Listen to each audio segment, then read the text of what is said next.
So in this video, I'm going to talk about a different type of stock indicator that I've been thinking about the last few days that I've kind of noticed a trend with when you look at the consensus of other Wall Street analysts. So this can actually apply to a few different examples. I'm just going to use a handful in this video.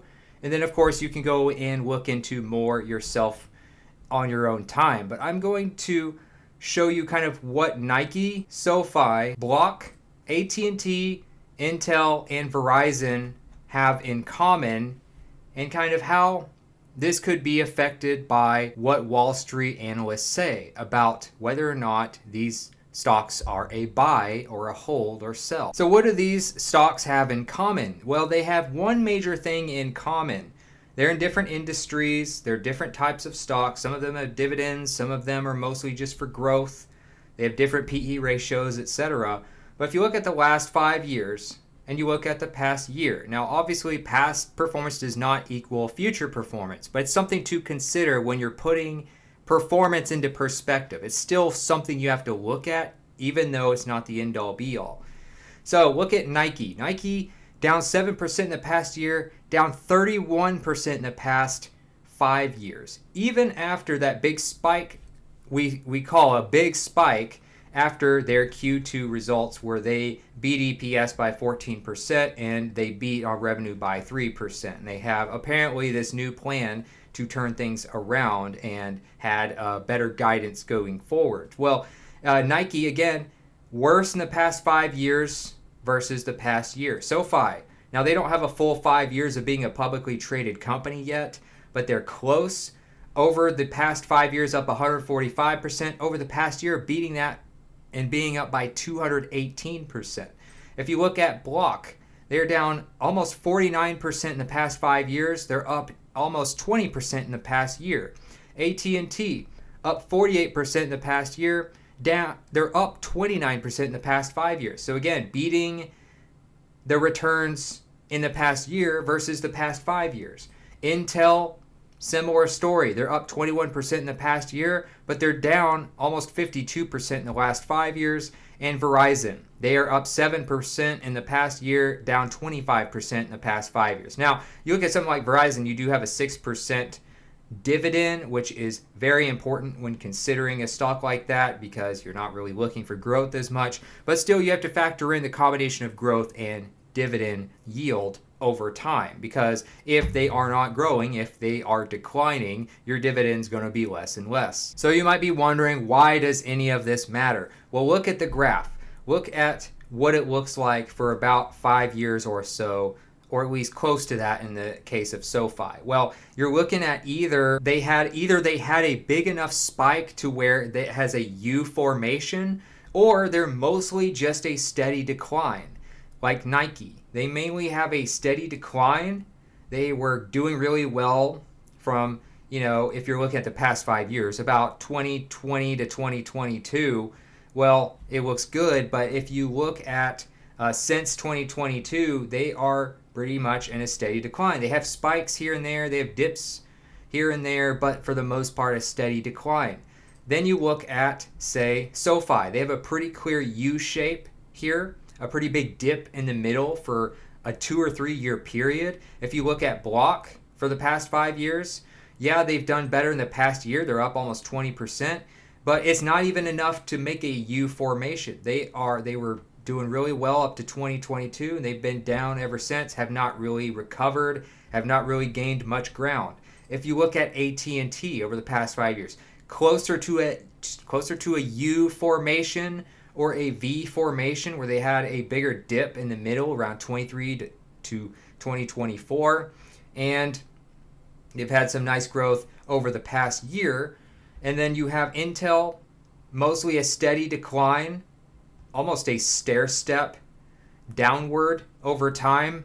And then you look at Verizon, they have almost a U shape, but they haven't really had enough growth in the past year to have any sort of spike. It's mostly just they were really rough on the decline to 2023, late 2023, and then they've had a little bit of growth since then, but mostly stagnant for the past year. Now let's look at the correlation with that compared to what analyst ratings are for these stocks. So if you look at the analyst ratings on Robinhood, they take an accumulation of a few dozen analysts on Wall Street and figure out, okay, well, what do they mostly recommend? What's the consensus without relying too much on one analyst?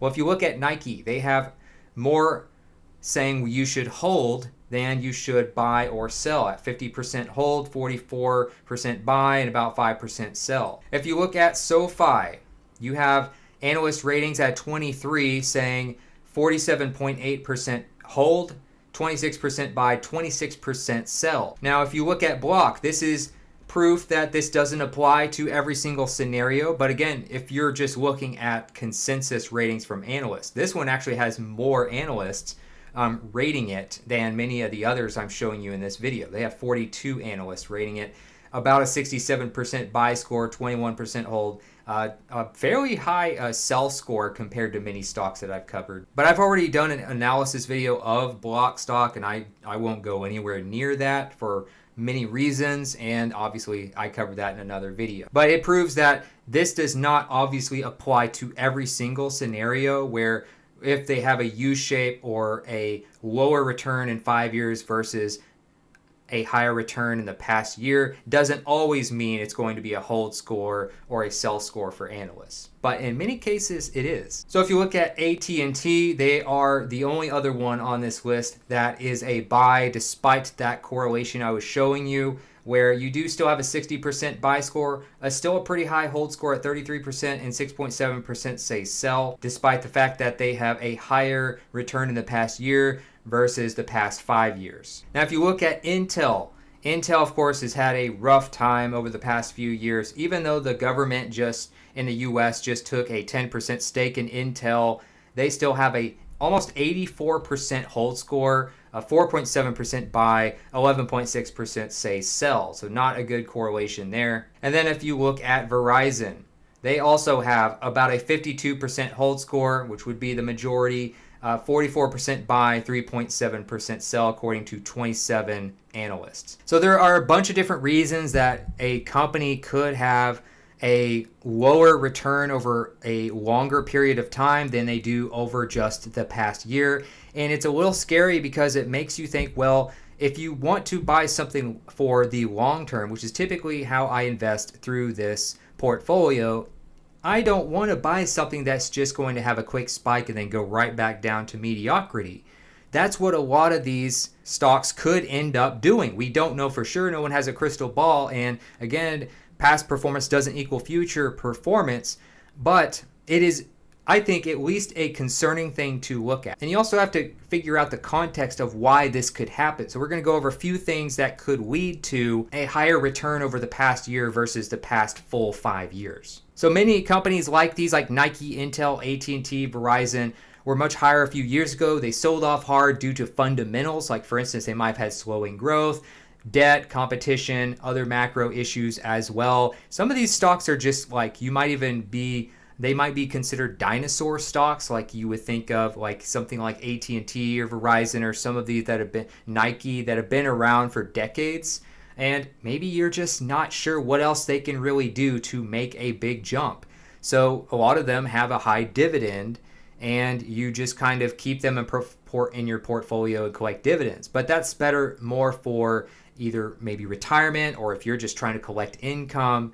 And the problem with some of these, though, is they could still decline over time. You might be getting less and less from those dividends, for instance, in the case of Verizon. Now, some of them may have had a bounce back recently, but it may not be sustainable. It might have been because of cost cutting. Maybe they had some short-term optimism.